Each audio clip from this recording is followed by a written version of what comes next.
Ama ay para sa ating lahat. Ipaparating namin ito kahit saan ka mang lupalop ng mundo. Mapabukid man o sa kapatagan, kami ay pupunta dyan. Dahil kami ang mga misyonaryo ng Diyos na Amang makapangyarihan. Tara, lakbayin natin ang mundo tungo sa pagbabago. Tara, puntahan natin mga taong problemado.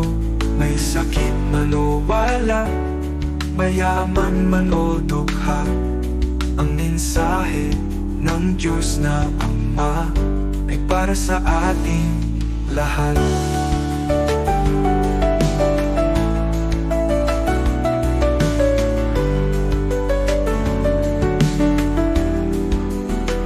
Kami ang misyonaryo ng Diyos na Ama. Hindi kami susuko, mapuntahan lang kita, sapagkat ang mensahe ng Diyos na Ama ay mahalaga kesa sa pera.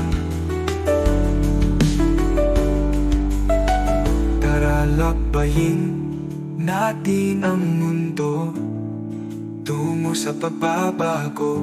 Tara, puntahan natin mga taong problemado.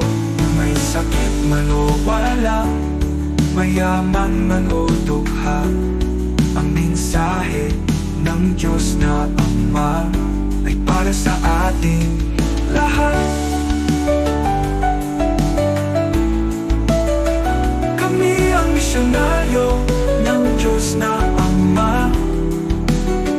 Hindi kami susuko, mapuntahan lang kita, sapagkat ang mensahe ng Diyos na Ama ay mahalaga kesa sa pera.